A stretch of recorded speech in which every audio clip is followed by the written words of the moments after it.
just wanted to take a moment to say thank you. When I was originally interviewed for the original post that I came here to do, I'd say I was half an hour late at the time, so I nearly didn't get the job.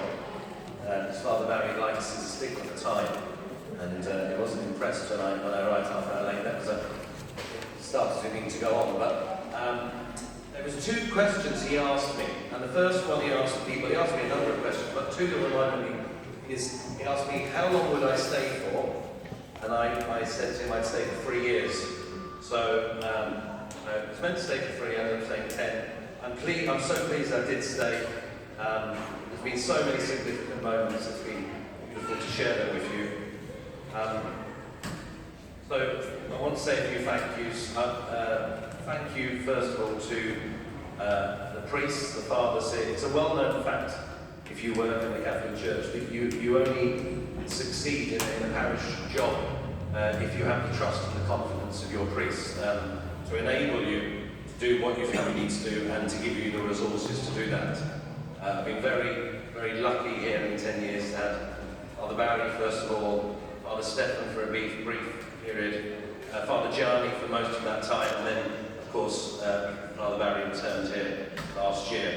But in addition to those priests, I've been very lucky to, of course, work with Bishop Michael, Father Martin, Father Gladson, Father Thomas, and many other priests around the province who've been here and who've supported me. It's been great to work with them, and it's been clear from so many people in my time here that the Augustinians have there's a huge presence here, and people come here. There's something special here about Hammersmith that makes it a very special parish, and I think the Augustinians are the foundation of that. So I'm very lucky to have the fathers here with you. So thank you to the fathers.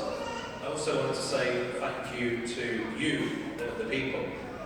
When we did the 2018 Mass count, this Mass, I think at its peak had about 480 people coming to it, which was envied by all the other parishes around the area who won't go without being noticed, started to employ music directors because they think they were losing the people coming here. And it wasn't just the music they were coming for. I think here in Hammersmith there's a real sense of community.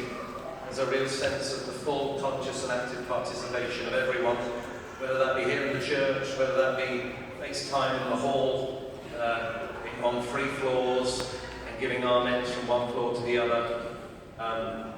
So I thank you, the people and everyone who I've worked with, so many today, especially those hidden and those behind the scenes. I think of Vilma and Kay and Wendy and Rose and Claudette after her and Helen and Marie and John in the office. So many people whose work go unnoticed and they just get on with it. I think of the altar servers here, I'm so proud of now, the Eucharistic ministers, the hospitality team, everyone's patience, their support and their encouragement. When I was thinking about moving on, I was in Dublin and I happened to walk into one of the Augustinian churches. And when I went in there was something on the wall, and I took a picture of it because it hit a nail on the head.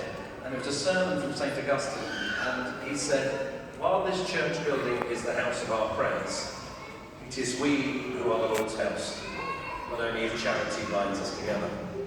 I felt that charity and that warmth and the willingness of so many people to get involved here over the years that I'm very appreciative of it. I think it's been an enormous privilege for me to have served you. St. Augustine also said the person who sings well prays twice.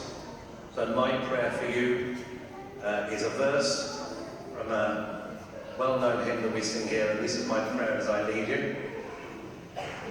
Let us build a house where all are made, their songs and visions heard, and love treasured, taught and clean, as word within the word.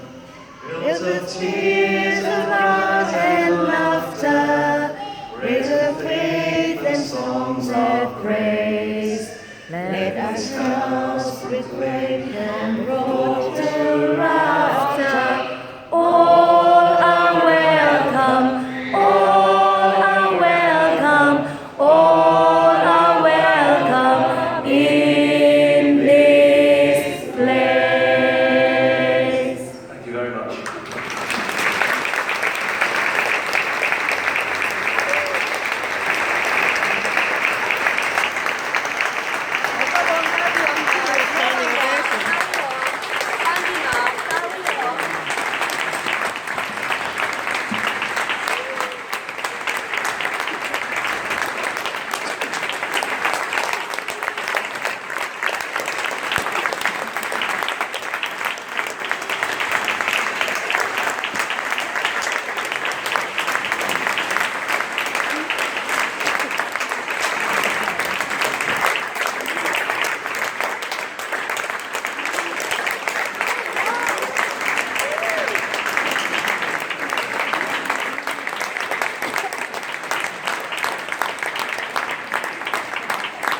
didn't say what was the second question I asked you.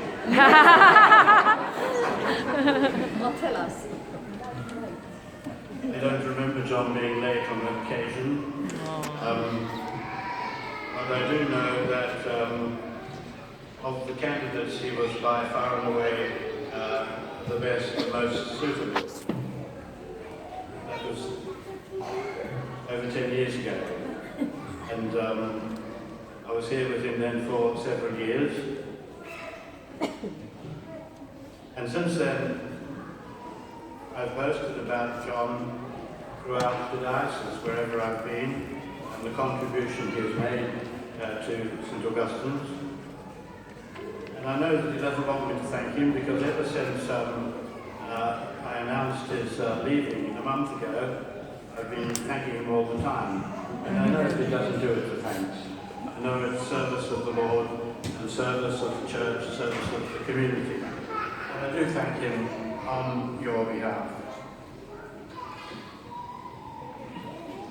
There will be, after the 12:30 Mass, a celebration of farewell for John, and I know, and you're all invited, of course, and I'll give a longer speech then, but not too long. It's Australia Day. I've got to be off, but nonetheless, this is more important than Australia Day.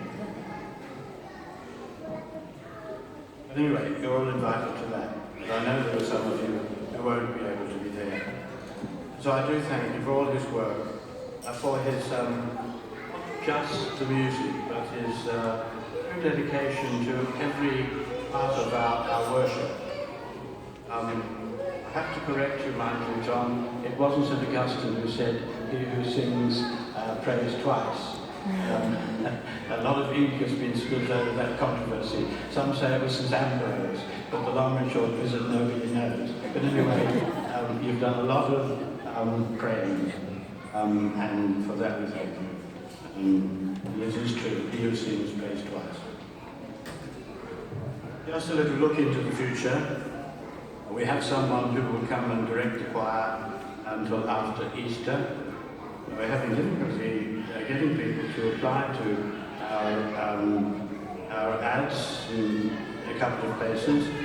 There will be someone who will come and look after the choir until after Easter, and I hope to get someone by then. It will be very different, because all people are different. And so I ask you to support this person, not to make comparisons.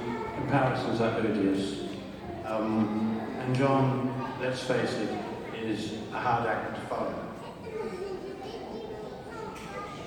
You've been our prayers, John, and one of the things that you have said to me is that you will always be available for advice, and for that I thank you, because I am a bit at sea about all this at the moment. So, as they say when giving speeches, without more ado, thank you, John. I know you don't want it, and we'll see you at the celebration in the hall. And for those of you who can't be here at that celebration, your applause showed your appreciation and your thanks.